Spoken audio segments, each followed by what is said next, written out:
Hey guys, what's up? Welcome back here to today's edition of Intuitive Angling, and really appreciate you guys swinging by the channel to check it out. A little bit sleepy this morning, up super early this morning, getting ready to head out for Kentucky Lake to our first Toyota Series tournament, Plains Division of the year. So I wanted to get the video out before I hit the road this morning. Guys, today we're going to be talking about why you need to be on the water on April 8th of 2024. This is going to be a significant day. I'm going to explain why, and I'm going to get that in today's video.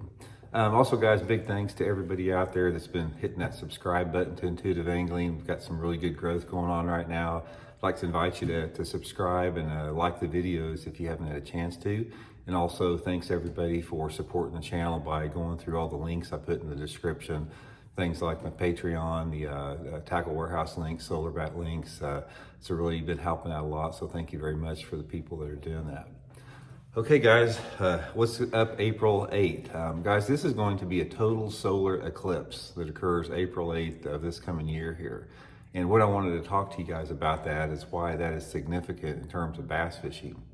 Now, I've had a chance to, I try, anytime there's some type of an eclipse, I try to go fishing out there because I really want to determine how that affects bass as far as, them biting or not biting. And I'll sort of give you my experience with that because I've done this a couple different times out there. And I keep thinking that bass react to different type of environmental changes and moon phases and, the sort of the mystery of the planets out there a little bit. But it's been my experience out there that I haven't noticed much difference. I mean, both times I've been fishing on Stockton Lake when I've done this out there, and I've really tried to get out there and determine, the activity of the fish based upon time of the day. And these eclipses coming during the eclipse and even after the eclipse, I hadn't noticed much difference at all. Seems like it doesn't really affect them out there. And it sort of goes back to moon phases because you hear a lot of people, and this used to be a really big deal in fishing. In fact, Bassmaster had different columns in there about sonar tables, about how bass feed differently based upon different mood phases throughout the day. And I have not found that to be true. I mean, it seems like to me that there's a lot of variables that determine how aggressively or how inactive or active a bass is. And for me, that whole thing about the moon phase does not have that much impact on it. When you're talking in terms of what triggers strike for bass, this is what I have found out in my own experience. I think that most bass actively feed at night during low light, super low light conditions. I think they're nocturnal feeders.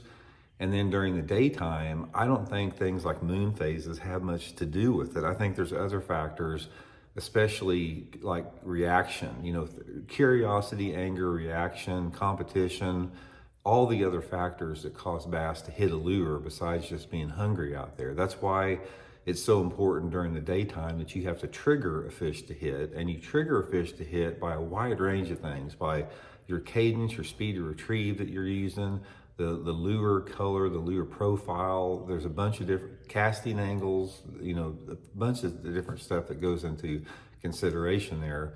But for me, moon phases, all that type of stuff, not that big of a deal.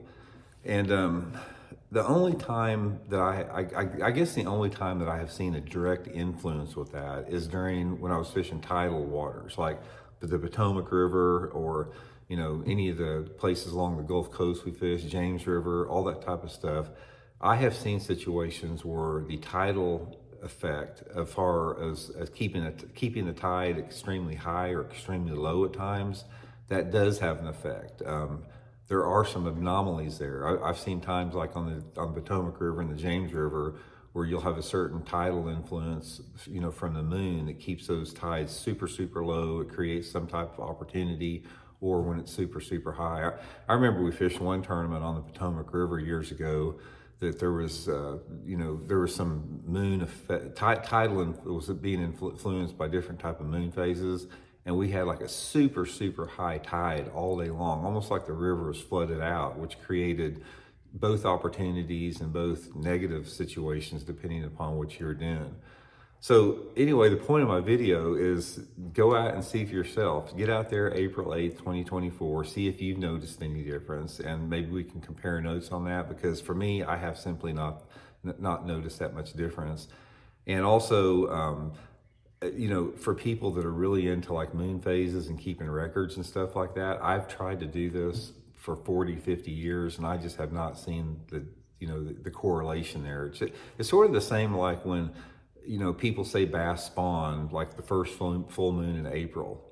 That's another thing that I haven't found out to be true. I think that bass spawn more based upon specific weather systems that are going through right around that water temperature when it gets around 60 degrees, rather than specifically about the full moon in April getting those fish out there. So anyway, just another one of those things in bass fishing that makes it the toughest sport in the world. So let me know how it goes. We'll talk later. See you guys.